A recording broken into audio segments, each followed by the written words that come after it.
ከባድ ነው። መንፈስ ቅዱስ ሊረዳ ይገባል። በኢየሱስ ጉዳይ ላይ ፋላሲ ዓለም እንዴትም ታታው እኮ መንፈስ ቅዱስ ብርሃን ስላላበረላቸው እኮ። አማኝ ነች ማርያም።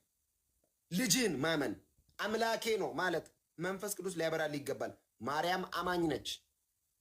ሁለተኛ ማርያም እጅግ በጣም ትሁት ነች። ባይዘው አሁን ለማርያም ጥብቅና እንደሚቆመው ጎረምሳም አይደል፣ እንደዚህ አይደለችም። ማርያም በጣም በጣም ትሁት እጅግ በጣም ዝቅ ያለች ነች። ማርያም ምን እንዳለች ታውቃለህ? የባሪያይቱን ውርደት ነው ያለችው። የጌታ እናት ነኝ ብላ አልተኮፈሰችም፣ አልታበየችም። በማህፀኗ ያለው ከሶስቱ ቅዱስ አንዱ ቅዱስ እንደሆነ መልአክ ነግሯታል። ይህንን የመልአኩን ድምፅ ሰምታ ኤልሳቤት ጋር ስትሄድ የባሪያይቱን ውርደት ነው የምትለው። ታውቃለህ? እንዲህ አይነት ትሁት እናት ነች ማርያም። ማርያም አጭርና ግልጽ ነገር ልንገር፣ ማርያም በፍጥረት ታሪክ ውስጥ ድጋሚ አትደገመም። ባይዘው ምን ማለት መሰለ? ክርስቶስ ደግሞ አይመጣም ማለት ነው። አትደገመም። እንደሱ አይነት እናት የለም። ማርያምን ከነካ አርዳለሁ እንደሚለው አይደለ። እሷ በጣም ትሁት ነች። እረዱልኝም ብላ አታውቅም። ግደሉልኝም ብላ አታውቅም። ገንጥሉልኝ ቀንጥሱልኝም ብላ አታውቅም። መጽሐፍ ቅዱስ ላይ ያለችው የጌታ እናት ማርያም እጅግ የተወደደች እጅግ ነው የምንወዳት። ኔክስት ነው አሁን እዚህ ጋር ነው ጴንጤው ከአንተ ጋር ጸብ ጋር የሚገባው። ዘምርላት ያልከው ቀን ጴንጤው ኖ አይ ነው። ለምን ለማንም መዝሙር አይገባም፣ ለኢየሱስ ብቻ ነው። ስገድላት ስትለው ጴንጤው አይ እወዳታለሁ ብለህ አዎ እና ለምን ደሞ አልሰግደው? አይገባም። ለማን ነው የሚገባው? ለታረደው በግ። ለምንድነው የሆነ ነገር ማታረጉ? ለምንድነው በስሟ የሆነ ነገር ማታረጉ? አይደረግም። ለምን? በኢየሱስ ስም ነው ምንም እንድናረግ በአዲስ ኪዳን የታዘዘው። አጋንንት የምናወጣው በኢየሱስ ስም ነው። የጨለማውን ኃይል ምንሰብረው በኢየሱስ ስም ነው። ምንበረታው በኢየሱስ ስም ነው። ምንሻገረው በኢየሱስ ስም ነው። ምንጸልየው በኢየሱስ ስም ነው። ምንደመጠው በኢየሱስ ስም። አቤት የሚለው ኢየሱስን ደም ሲያይ ነው። ባይዘው የኢየሱስ ደም ከሌለ ከእግዚአብሔር ቁጣ በታች ነው። ይሁንዬ ለምሳሌ በብሉይ ኪዳን እግዚአብሔር በጣም ሰው ስለሚወድ በተደጋጋሚ ይመጣል አይደለ? ይመጣል።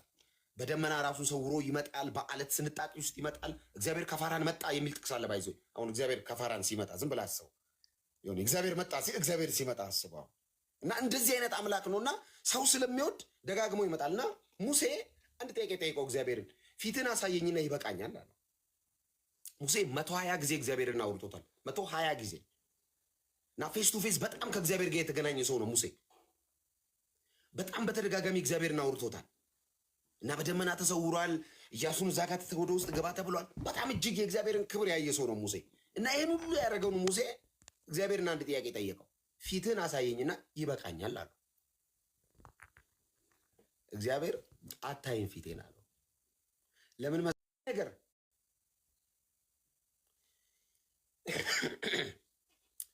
ኢየሱስን ለመስቀል ካቀረቡት ኦፈር በጣም የሚገርመኝ ኦፈር በርባን የሚባል ዘመኑን ሙሉ ሴት የደፈረ ገንዘብ የበዘበዘ ሕፃናትን ያሳደደ እናቶችን የገደለ ከኃጢአት በቀር ምንም ሰርቶ የማያቀን በርባንን ለንጽጽር አቀረቡ ከኢየሱስ ጋር።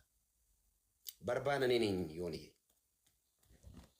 በርባን እኛ ነን፣ በርባን እኔ እናንተ ነን። ለሞት ፍርድ የነበርን ሰዎች ኢየሱስ መጣና ፍርዳችሁን አምጡታል። ጌታ ኢየሱስ ዝም ብሎ እወዳለሁ አይደለም ያለው። አምጣው ኃጢአትህን፣ አምጣው ኃጢአትህን፣ አምጣው የሰራውን በደል፣ አዎ ይዤው እሞታለሁ አለ ኢየሱስ። በርባን ሲወጣ ከእስር ቤት ኢየሱስ ጋር ፊት ለፊት ተያዩ። ኢየሱስ የበርባንን ወንጀል ሁሉ ተቀበለ። በርባን የዘረፈውን፣ በርባን ያሰቃየውን፣ በርባን የገደለውን፣ በርባን እንባ በእንባ ያደረገውን፣ ትውልዱን የበደለውን በደል የበርባንን ኢየሱስ አምጣው ተቀበለው። እኔ በአንተ ቦታ እገረፋለሁ። እጁን የፊጥኝ አስረው እግሩን ኳላ አስረው ከግንድ ጋር እጁን አስረው እግሩን አስረው እንዳይንቀሳቀስ አድርገው መግረፍ ጀመሩ። 40 ጅራፍ ልክ በርባን እንደወጣ ከእስር ቤት ይተለትሉታል። ጀርባውን እያነሱ ዝም ብሎ እሾክ እንዳይ ዝም ብሎ መግረፊያ እንዳይመስልህ። መግረፊያው እሾክ አለው፣ ብረት ሹል ይበሰዋል። የኢየሱስን ቆዳ ስጋው 40 ገረፉት። 40 ገርፈው ተሳስተናል ቁጥር ያሉ ያላግጡበታል። ቆይ 30 ይሉና ተሳስተናል እንድገም። እንዲህ አርገው አሰቃይተው መግደል ነው የፈለጉት። በሮም ታውቃለህ፣ ከኢየሱስ ስቅለት ወዲህ በሮምና በእስራኤል ሕግ ሰው መስቀል ተከልክሏል። የጭካኔ መንገድ ነው ኢየሱስን ለመስቀል የተጠቀሙት መንገድ። ይህን ሁሉ መንገድ ኢየሱስ ሲያልፍ አጠገቡ ማንም አልነበረም። 12ቱም ቢሆኑ የሉ ተበትነዋል። ሲያዩት ይሁን አያዋጣም። ይሄ ባህር ላይ ሲራመድ የነበረው እርጥብ እንጨት ይዞ ይንገላታል። እንዴ ሊያስበላን ነው አሉ። ታውቃለህ እንዴ 5000 ሰው እንጀራ ያበላው እንዴት ነው ከዚህ መስቀል ራሱን ማያድ ነው? ወይኔ አለ ጴጥሮስ። በቃ ተበታተኑ። ከሩቅ ያያል ጴጥሮስ። ከሩቅ ይነሳ ይሆን? እንጨቱን ይገነጠል ይሆን? እዛ ጋር ያሉ ወታደሮችን ድብልቅ አድርጎ የሆነ ታምር አድርጎ ማለት ነበረበት።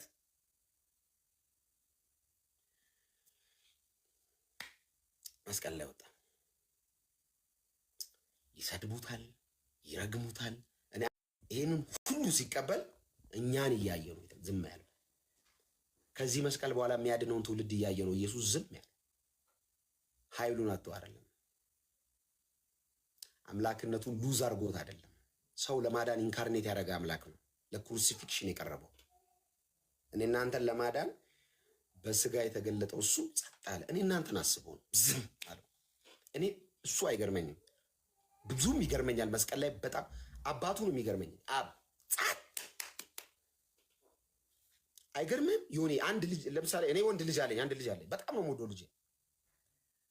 የእንዳልክ ልጅ ይሙትና ኢትዮጵያ ውስጥ ያሉ ህጻናት የካንሰር በሽታ ይድናል ቢባል አልገልም፣ ልጅ አልገለውም። አየኔ ስግብግብ ነኝ። አብስ ልጁ ላይ ጨከነ፣ ጸጥ። አባ ሲለው ዝም፣ አባ አይመልስለት። ጠማኝ፣ ጸጥ። አባት እየቀጣ ነው ኃጢአትን ልጁ ላይ። አብ ኃጢአትን እየቀጣ ነው ኢየሱስ ላይ። መጽሐፍ ሲናገር ኃጢአት ያላወቀን እርሱን ስለኛ ኃጢአት አደረገ ነው የሚለው። ባይዘው ኃጢአት አያውቅም ኢየሱስ፣ ግን ስለኛ ኃጢአት ሆነ። ሰብስቦ የዓለምን ሁሉ ኃጢአት ልጁ ላይ አድርጓል። እየቀጣ ነው ኃጢአት ነው። አብ ጻድቅ ነው፣ ኃጢአት አያልፍም፣ ራይቸስ። አሁን አንዳንድ ሰው ይመጣና ያው እግዚአብሔር እኮ ማሪ ነው፣ ያው በኢየሱስ ባልሆንም እገባለሁ። አገባም ልጁ ላይ ጨክኗል። አንተ ላይ ለምንድነው የማይጨክነው? አገባም ልጁ ላይ ከጨከነ፣ ልጁ ላይ የጨከነ አምላክ እንደዚህ አሽሞንሙነ የለም፣ ሌላ መንገድ የለም። እግዚአብሔር የዓለምን ኃጢአት ሁሉ ሰብስቦ ኢየሱስ ላይ አድርጎ ልጁ ሲያቃስት፣ ልጁ ሲያለቅስ፣ ወይ ተጠማው፣ ተሰቃየው፣ ነፍሱን አሳልፎ ሰጠ ኢየሱስ። ይሄ ያልበቃው መቃብር ውስጥ ወረደ፣ ተቀበረ። መሬትን በድምፁ አክሰስ የሚያደርግ ኢየሱስ ጸጥ አለ፣ መሬት ውስጥ ተቀበረ። ከሰማይ ከምድር በታች ያሉ ሁሉ ፍጥረትን በድምፁ ብሎ የሚያዝ አምላክ ዝም አለ መቃብር ውስጥ፣ እኔ እናንተን ለማዳን። ለምንድን ነው ይህን መንገድ ሄደው? እኔ እናንተን ምንድንበት ሌላ መንገድ ስለሌለ፣ ሌላ አማራጭ የለም። ዮኒ ማኛ የዘላለም ሕይወት የሚያገኝበት ሌላ መንገድ የለም። መልአክ አይችልም ወይ? መልአክ ኃጢአት አለበት። በቀደመው ዘመን ስተዋል፣ ወድቀዋል። ጨረቃና ፀሐይስ በፊቱ ስንፍና ይከሳቸዋል ተብሎ ተጽፏል። ባይዜ በእግዚአብሔር ፊት ጻድቅ የለም። ጨረቃና ፀሐይ አሁን ምን አደረጉ? ዮኒ በስነ ስርዓት የሚወጡ ፀሐይና ጨረቃ መጽሐፍ ምን ላይ ታውቃለህ? በፊቱ ስንፍና ይከሳቸዋል ይላል። እግዚአብሔር ብቻ ነው ጻድቅ። ነፍስን የሚያድነው የፈጠረው ነው። ነፍስን የኔን ነፍስ ዮኒ ማዳን አይችልም፣ ለራሱ የተፈጠረ ነው። ነፍሴን የሚያድነው ማን ነው? የፈጠረኝ ነው። የነፍስ ፈጣሪ ያለው ነፍስን መቤዥ የሚችለው ማዳን የሚችለው ኢየሱስ መቃብር ውስጥ ወረደ እና መንጋው ተበትኗል። በዝግ ቤት ነው ያሉት። እሑድ ዕለት ዳግመ ትንሣኤ ነው። ዳግመ ትንሣኤ ባይዘው መጽሐፍ ቅዱሳዊ ነው። ዝም ብሎ አንዳንዴ ጉንጭ አልፋ ክርክር የሚከራከሩ ጴንጤዎችም አቁሙ። ዳግመ ትንሣኤ መጽሐፍ ቅዱሳዊ፣ ዳግም ኢየሱስ የተገለጠበት ነው። ሌላ ነገር የለው። ኢየሱስን አትርሳው እንጂ በየበዓሉ በዓል ማክበሩ ኦኬ፣ እሱ ብዙም ጭቅጭቅ የለውም። ግን ኢየሱስ ተኮር ካልሆነ በዓሉን አንቀበለው እና ዝግ ቤት ናቸው። 12ቱ በር ቆልፈው ቁጭ ብለዋል። ከወጡ የሮማ ወታደር ይገላቸዋል። እንዳለውም ኢየሱስ ሲጠብቁ አልተነሳ። ሲያዩት አንድ ቀን አለፈው። በቃ አስበላናል፣ አምነን ተቀጥለናል። ጴጥሮስ መረብ እያዘጋጀ ነው። ወደ አሳው ሊሄድ ነው። ሄዷል። ባይዘው ዮሐንስ 20 ላይ ጀመረ አሳ ማስገርን ማለት እንደዚህ ያልመሰለው ጴጥሮስ ማለት እኛ ነን። ባይዘው ፈትለክ ነው የሚለው፣ አይታገስም። ፈትለክ ብሎ ጴጥሮስ አሳ ማስገሩ ላይ እና ዝግ ቤት ቁጭ ብለዋል። መጀመሪያ ለመቅደላዊት ማርያም ታይተዋል ምናምን። ቶማስ ላይ ልንገርህ፣ ኢየሱስ ለአንድ ሰውም ይመጣል።